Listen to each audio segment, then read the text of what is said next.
Future Sense is a podcast edited from the radio show of the same name, broadcast on Bay FM in Byron Bay, Australia at bayfm.org. Hosted by Nick Jeans and well-known international futurist Steve McDonald, Future Sense provides a fresh, deep analysis of global trends and emergent technologies. How can we identify the layers of growth, personally, socially, and globally? What are the signs missed, the truths being denied? Science, history, politics, psychology, ancient civilizations, alien contact, the new psychedelic revolution, cryptocurrency and other disruptive and distributed technologies, and much more. This is Future Sense. I'm tuned to Future Sense here with Nick Jeans and Steve McDonald through till 11 o'clock this morning. And thanks for your texts, and we'll address some of those. Some of them are slightly off topic, but not really. But if we can't get to them today, we will get to them at another time. Indeed. And we're talking about the underground and how countercultural movements form the seeds of and influence large-scale social change. And we've been tracking through history and looking at the previous paradigm shift from the agricultural era through to the scientific industrial and some of the counterculture movements and waves of revolution and reformation associated with that. And we're seeing echoes right now as we're in the middle of another paradigm shift at the end of the scientific industrial era and moving into another communally oriented era, which is very humanistic or anthropocentric in nature, very much centered on the human experience and human values, very much reliant on networks as well and relativistic thinking. And we've seen early waves of this current paradigm shift happening back in history, and most notably in the 60s and 70s with the underground cultural movements that grew up then.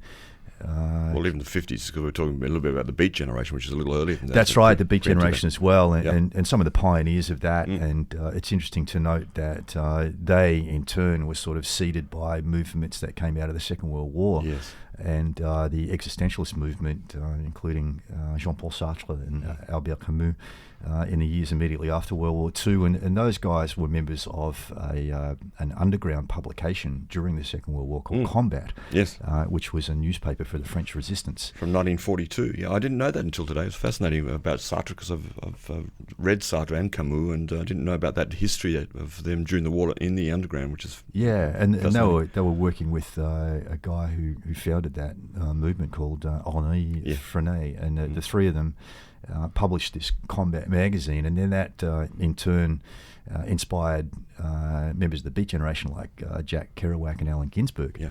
Kerouac himself being French-Canadian, I guess, which was a logical connection there to the French resistance. And it was sort of steeped, as it says here, in socialist thinking, but I guess a different approach to socialism at that time, although, of course, very quickly with the Reds under the bread kind of idea in the US and in this country too was made another evil to focus on. Yeah, and it's interesting just to stop and make a distinction there, because as these paradigms swing between communal themes and individual themes, we've gone from the communal authoritarian agricultural paradigm into the individual scientific industrial, and now we're swinging back to another communal paradigm. And it makes sense that people would get confused between this new communal paradigm and the old authoritarian agricultural communal paradigm. And in the section that I've got here about underground culture and the Beat Generation, which I pulled off Wikipedia, it says of the Beat Generation movement and Jack Kerouac and Ginsberg, it says that the America in the 1940s was steeped in socialist thinking before the Cold War began. This, however, was not the monolithic socialism of the totalitarian Soviet state, which is the old agricultural era communal way, but rather the free-thinking and expressive socialism of artists and dreamers attempting to rethink society, which reflects this new emerging paradigm that is, again, coming through as a major wave now. And because I think it has sufficient momentum and structure, it's going to splash, and it's going to overtake the scientific industrial this time. It may take 10 or 15 years, but I'm quite certain that's going to happen. So So one of the things that we're seeing happen now is that people talk about socialists and socialism, but we've got two radically different versions of socialism in the old-fashioned authoritarian socialism of the agricultural era, which was epitomized by the Soviet state and its totalitarian, authoritarian nature, and the emerging socialism, which is radically different in, as it says here, free-thinking and expressive socialism of artisan dreamers attempting to rethink society. And in particular, one of the great distinctions between this new socialism and the old socialism is the cutting down of hierarchies. So the old socialist, for example, the Soviet state, was built on hierarchy, built on class-based societies. And although it espoused communism and socialism and people living together and collaborating, it was very much under a repressive, dominant hierarchical control. So we have to be careful in contemporary discourse today when we hear people talking about socialism to distinguish what they actually mean by socialism, whether they're flashing back to this old-fashioned, communist socialism of the past, because a lot of contemporary, commentators, particularly in the American media, are, and I guess this is also connected with the regressive values search that's going on, where people are actually reaching back to that old set of values, looking for a solution to today's problems. But a lot of people are fearing now that we're descending into communism, the old-fashioned communism, but that's just not correct. I saw a film recently, I think on Netflix, about, I think it's just called Trumbo, about the famous American scriptwriter of the 50s and 60s, who was one of the blacklist, the Hollywood 10, who were blacklisted as communists in the USA. And it was a great little film, actually, because he's, and it stars the wonderful guy from... that guy. Yeah, that guy who makes the ice and cocaine, the famous Breaking Bad. Oh, yeah, right. What's his name?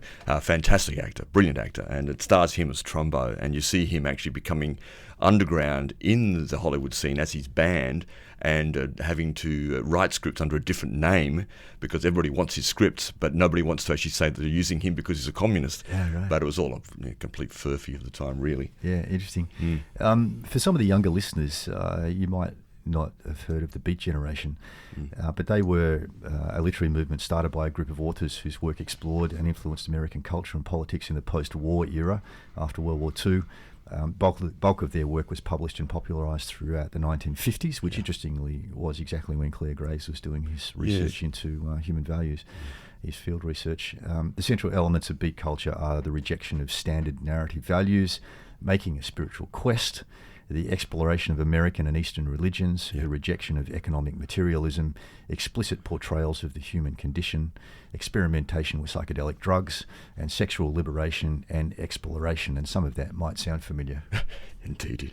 Because this was an early wave, in this case in the 1950s, of the exact same value shift that's happening right now. So we're seeing echoes of all of those things. And Ginsberg, of course, and I studied a bit of Ginsberg at university back in about 1971 when I first went to uni. And of course his famous poem was called Howl, and the opening lines go like this: I saw the best minds of my generation destroyed by madness, starving, hysterical, naked, dragging themselves through the Negro streets at dawn looking for an angry fix, angel-headed hipsters burning for the ancient heavenly connection to the starry dynamo in the machinery of night, and so on. Interesting. A very powerful poem at the time, which really is saying this is not the reality that we want. We want a bigger reality. We need a bigger expression, a bigger understanding of our place, our existential place in the universe. So I'm just reading a bit about Ginsberg here. He was a Buddhist, of course. Yes, and he was. One of his most influential teachers was the Tibetan Buddhist teacher Chogyam Trungpa Rinpoche, who was the radical left-hand path guy who did all the wrong things to try and wake up his students. Very interesting. And then, of course, Jack Kerouac also was famously a part of that group, and also William S. Burroughs, who also was famous for going to South America and drinking ayahuasca. All these resonances. Frank Zappa, the great musician, said at that time that the mainstream comes to you, but you have to go to the underground. I think that's really telling, isn't it? It is literally, and that word, the underground, actually, we're very familiar with that now, but in fact, the term the underground was used, of course, in World War II in resistance movements, as we said before, but it was later applied to countercultural movements. So it was quite late, many of which sprang up, as we're saying, in the 60s. But for the first time, it was printed actually as used in this manner underground by art critic Manny Farber in 1957. But it's fascinating that that particular metaphor, the underground, is actually very, in Claire W. Graves' system, is a very green term, you could say, that notion of the earth again and how we're bringing something up from the soil, from the earth. It harks back to the roots of the word culture, doesn't it? It does. Yeah, yes. A field of possibilities from which things grow. And so you can see how from the extreme influence of World War II, and I guess the military-industrial complex at its peak, I guess, in terms of wreaking havoc globally and the number of people killed, leading into the Beat Generation in the 50s, and then that feeding into the 60s and the counterculture movements, such as the hippies, of course, which arguably was the first globalized counterculture thanks to modern media, electronic media, and the rising popularity of that.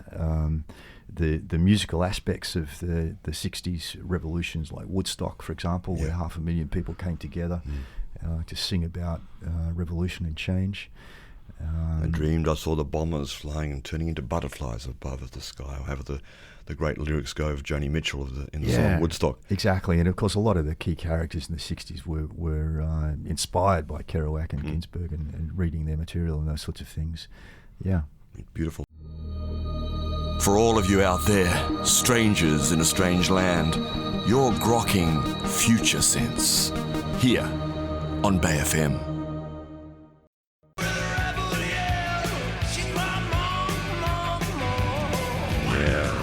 Rebel yell, a bit of Billy Idol there. Of course, sometimes soft underground, soft counterculture doesn't get the results, and other movements arise in their wake, arguably. One of those, of course, was the punk movement. Even though Billy Idol was not strictly punk, I'm not sure what Billy Idol would be classified as, but love him anyway. He was sort of later, wasn't he? He was a bit later. Later than the punk 80s. rock thing. Interesting little wave punk rock. I guess a lot of it was a pushback against authoritarianism, wasn't it? So, again, a sort of a regressive Anarchy kind in the of UK. thing, Sex Pistols, God Save the Queen, that kind of stuff. It's interesting now with the Brexit situation, it's almost like another resonance with that era, that actually something has really broken down in the structure of the British. Absolutely. And it's interesting just to note the nested nature of our value systems and how these old paradigms don't actually disappear entirely. They recede from global dominance. They're still very much here, and they last generally for quite a long time. And we are going through, I think, another progressive deconstruction of that authoritarianism, which harks back to the previous agricultural era, but is still very present in large parts of society. Of course, even though it's not the dominant global thing. Reminds me of this quote I have in front of me here from Arthur Schopenhauer, who said, "All truth passes through three stages. First, it's ridiculed. Second, it's violently opposed. And third, it's accepted as being self-evident." Oh, yeah. And I can't help but think, of that, of the idea of the Earth being at the centre of the universe and the sun rotates around the Earth, and all those people that got... burn him at the stake! Exactly. Burn him! And then eventually people go, oh, yeah, you're right. So funny. So coming forward through history again, we were just talking about the 60s and 70s. And those waves continued. I mean, the psychedelic revolution was very strong, of course, during the late 60s in particular, and the 70s. And then even though it was all banned, it all went underground. It didn't go away at all, and continued to make waves right through the 80s and 90s. Terence McKenna, of course, was a key spokesperson of that revolution and the new thinking and values associated with it.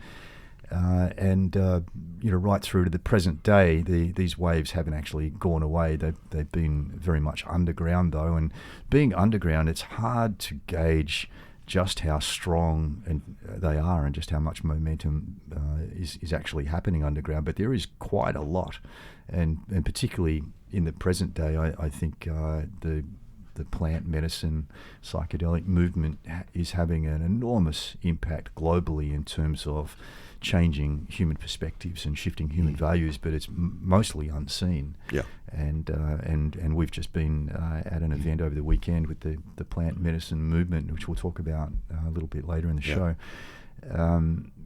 More recently, we've seen underground movements like Occupy in the United States, protesting particularly against the economic system and the unfair distribution of wealth in the world, and occupying Wall Street most famously, of course, and their slogan, "We are the 99%, and standing up for the majority, and again very much reflecting this emerging communal paradigm of moving away from the idea of individualism, every man for himself, and get as much as you can and hold on to it kind of idea, back to the communal, we're all in this together, and we need to break down this unfair system and have everyone give it a fair go. And then further developments on the tech side, we had the emergence of the dark web, a technological underground movement relying on the Tor software, which ironically was developed by the US Navy. We actually have a question from a bit earlier in the show. Someone's texting, "Love the show. Can you tell me more about the dark web?" It's not really a purview of the show, but just a brief description since you mentioned just there. Yeah, look, it's an alternative internet, which is very much designed around restricted access through using this Tor software. And as I just mentioned a little while ago, the Tor routing system, and what that does is it takes as you connect to the web rather than connecting directly to the source, it routes your signal through a number of different intermediate gateways, thereby aiming to obscure the origin of your inquiry, so people hopefully can't see who you are or where you're sitting with your laptop and trying to dig into the information that's there on the dark web. However, I've always been terribly suspicious of it because the software itself was developed by the US Navy and released publicly, and usually those things don't happen unless they're actually doing it for a reason. And of course, it's got a fairly bad reputation, and somewhat justifiably for it being the home of various nefarious underground activities such as drug trafficking and sex trafficking and paedophilia and the like. Recently, just I think last week, a whole large paedophiliac ring was broken by them actually accessing what's going on in the dark web. So it's not actually safe, in inverted commas, from discovery anyway. No, and that's one of the interesting complications of the current paradigm shift, is that the emerging values are very structured around freedom of speech, freedom of access, equal rights. And once you try and open up absolute freedom, of course, you're not just granting that freedom to people with values like yours, but you're granting it to the whole of society. And so people who are operating from less complex value sets, which might be based around purely personal power and egocentric values, or purely money, or purely accessing hedonistic things and those sorts of topics. They also get free access, and they get free speech, and they get equal rights, and so it's like free reign. It's like a free ride for anybody who wants to exploit these systems as well, and it's not just the egocentric, but also the scientific industrial mindset is very exploitative, and if it sees an opportunity to get or be successful, get what it wants easier, more strategically, then it will take it as well. And so we're seeing this weird kind of manipulation of emerging new values by the older value systems, who will exploit, take advantage as best they can for their own benefit. And other underground organisations that have emerged more recently, the anonymous movement, of course, which was quite interesting in that by nature it was kind of very decentralised and very mysterious as to where the messages were coming from, but nevertheless some very, I think, intelligent messages have been coming through. Taking themselves from that great movie V for Vendetta. That's right, with the Guy Fawkes mask, famously. And I think we've ever since that movie came out, we've seen those masks showing up in public protests around the current paradigm shift and associated revolution. And thus also the banning of masks, you could say, in Hong Kong protests, which spins off that same thing too, to a degree. Exactly. And interestingly, it's almost that movie V for Vendetta was almost predicting the emergence of facial recognition technology, wasn't it? That's right too. Yeah, very interesting indeed. And there's some really interesting stuff coming out around that. I saw a mask advertised on the internet the other day, which is clearly electronic, and it's just looks like a cloth mask, that you put over your entire face, but it distorts your features. It has electronic control of different colours and patterns on the mask, so the mask itself is constantly changing its appearance. Very, very interesting. Yeah, I might have to get one and try it out. You would. That's your sort of thing. I love that. He loves technology, this man. I do. He does. A couple of your texts, I think, appropriate time. Thanks for a number of texts here. We won't answer them all today, but there's quite a few of them here. Just from the top down, just going back a little bit, of course, it's interesting to note that the term hippie actually came from the beatnik word hip, which means to be with it, to be aware of what's going on. That's right. And Dudley, writing in here, says... Thanks, Dudley. Dudley, he knows because he was there, meeting up with... he's a little older than me. He was up with the early hippies in Bangkok as they started going to the east. And and Dudley also says, just to text something, the secrecy of cryptocurrency similarly enables the dark side. Okay, that's a broader discussion. Absolutely, yeah. That was my next thing, was to talk about cryptocurrency. But and interestingly, that term, which emerged with the Beat Generation and then was adapted to hippie in the 60s, is now hipster. Yeah, right. Yeah. Very, very true. Yeah. Very true. And the word counterculture, just on the meaning of words, it's important. That word actually wasn't coined until 1969 by Theodore Roszak, who wrote the book, essential book at the time, The Making of Counterculture, Reflections on the Technocratic Society and its Youthful Opposition.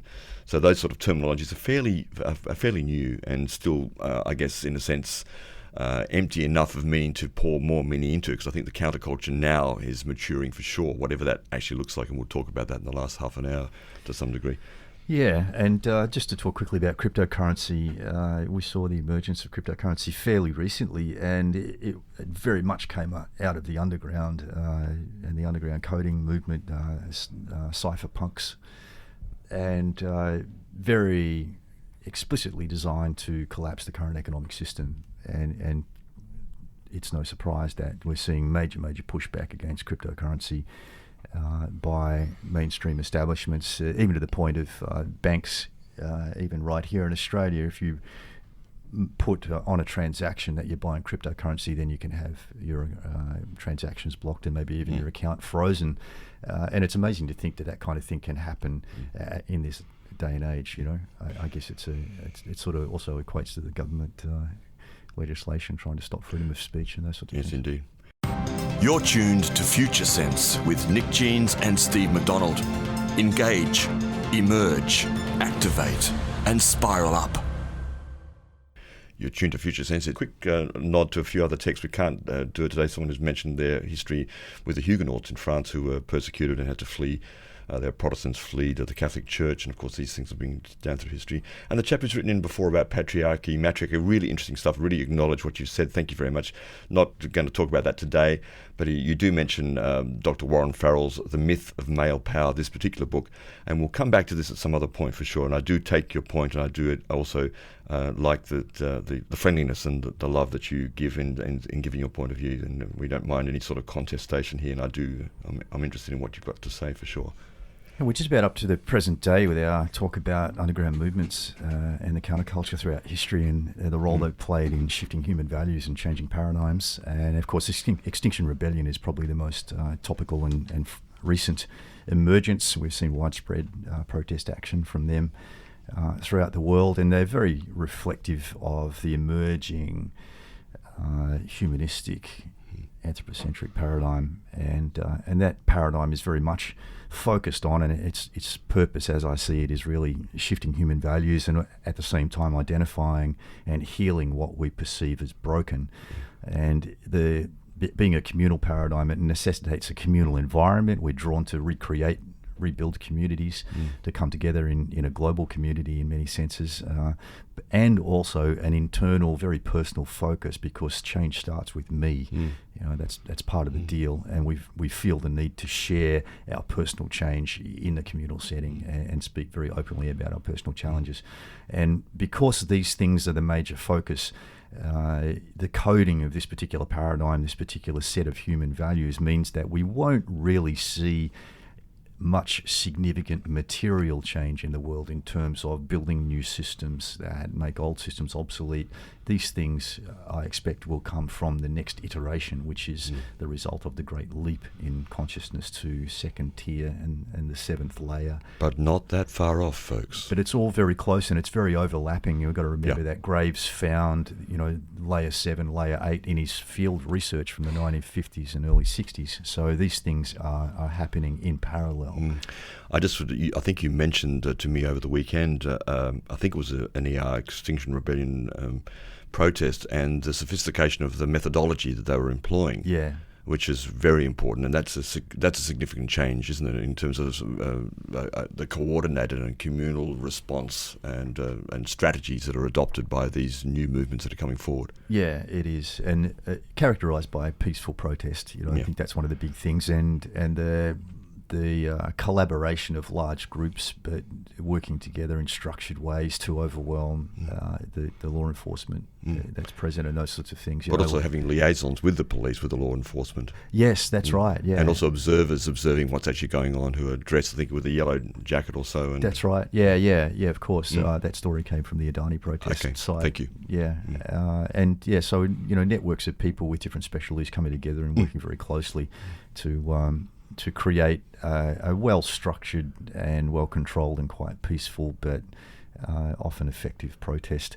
And when I say effective, it's effective in disrupting the activity of the current paradigm, and the effectiveness reaches to making people think twice about their values, reconsider their values, but not as far as actually making significant material change. But it's coming. So we spent a couple of days out at the Rebel Herbal event out west of here, near Blue Knob. Quite a countercultural underground movement, which particularly Steve has been involved with for quite a number of years, as we've talked about here. Well, you know what's going on there, at least, and I do to some degree. I keep my finger on the pulse. The Rebel Herbal being essentially a part of the new psychedelic revolution, but not exclusively. The reconnection with the earth, with plants, with the cultivation. We're talking about culture and cultivation here. And that whole notion of reconnection, but in what appears to be a much deeper level. And I was extremely impressed by many of the presentations out there. Really wonderful, mostly younger people with really quite an incredible consciousness evolving with our relationship to everything, and how that's going to emerge and what benefits that's going to have. It was a very interesting mix, and definitely I saw signs of significant progress in the movement overall at this event. There was a move away from some of the egocentric shadow focus that you would get from some sort of earlier such gatherings. Iterations of this, and glimmers of second tier intelligence coming through. A sort of a detached witnessing of what's going on. And I think that's wonderful to see, and also a tendency to sort of look at things from a systemic point of view, like systems of systems, how those systems are working or not working, how different systems are interacting, and the need to change those systems. And the microcosm and the macrocosm, so that applying both to the body, to your own personal healing, your own personal process, either physical or mental, emotional, and the global perspective, which are inseparable. And I think that was the sort of key thing, inseparable, but also not excessively critical of what's wrong, but actually how do we reflect that? How do we work with ourselves and heal ourselves, and how that actually affects the healing of the planet in various ways. Yeah, and a wonderful spectrum of attendees, a really, really broad age range. Yes, from young to ancient. Thank you very much. So I was definitely one of the oldest people there, but there's easily 4 generations of people there, although the average age was probably around 35. But that was a wonderful thing to see, that these kind of young folk have got, and there's no sort of, I'm not dissing them in any way. I was actually blown out by the intelligence of some of these people, and mostly, not exclusively, but mostly women who are clearly very empowered, and there's male-female thing again. But yeah, really an exceptional event over the weekend for me. I thought it was very authentic. Yeah, really, really wonderful to see so many women stepping up. Actually, there was like almost a predominance of women presenters, I think, wasn't there really? Yeah. And the event was organised by Rachel Gay. Yeah, Rachel, and congratulations to her. Yeah, absolutely. First time the event's ever been held, and it went amazingly well. Really, really wonderful. And it was great to see John Seed there. Yes, good old John Seed. They did a presentation, and a man who's, as you may know, many of you, has come through a bit of his own personal struggle recently, but still doing his thing and being an elder in this world, in the world of regeneration, of acknowledgement of the earth, of the deep ecology that many of us now talk about. Yeah, and John's in his 70s now, I think, and he was talking about the early underground movements and counterculture movements, and what they were doing years ago when he was involved, and he's feeling now that he's just come through a big significant health event in his life, that he's feeling he wants to re-enter the revolution, I guess, and he's openly sitting in front of the group, speaking to the group, openly considering, how does he do that? Does he go back to doing what he was doing before? Yes. Or has it changed somehow? Yeah. It was really, really wonderful for him to be sharing that with the younger members of the movement. I love the very simple, one of the simple themes that emerged a number of times was that the healing crisis that many people are experiencing on the planet, and there's many aspects of that, but it would appear that we are suffering a lot more physically and mentally in this time. And we talk about this on this show, in this transition from one value system to another, and that notion that the empowerment of your own healing, your own self-healing. How do you find your particular way, not what someone tells you how you're supposed to do things, but how you actually discover your own healing process. And there were therapists there and on discussion panels from all over Australia, and interestingly talking about the most common ailments that are presenting to them in clinic, and quite predictably, if we look at the value shift, they were saying disconnection from community was key, and the other thing was toxicity arising from unhealthy eating patterns and just the general run of the old paradigm society that many of us are still embedded in. The poisons on this planet, earth, air and sea and water that we now suffer from. Really, the biggest issue on the planet is really that poison. You've got a wonderful little piece there from a little publication we discovered. One of the other wonderful characteristics of this event and the people there was, that nobody was taking themselves too seriously, and everybody was very prepared to laugh at, some. I think people think we take ourselves seriously. I don't know. Seriously mistaken. Who are these people? I don't know who are these people. Identify yourselves now. So one of the people there and who spoke and was actively involved in emceeing and running the event was a chap by the name of Nick's son, who I think hails from Sydney. And Nick had a career as a comedian, and then went through a value shift from the sort of mainstream scientific industrial rat race kind of set of values into this emerging value set, and then he started to shift his comedy to address some of these emerging values. And he said during his talk that he's up at Broadbeach on the Gold Coast, and he started saying some of these things that were kind of in line with the new values, and they just fell flat on the audience, which is no surprise.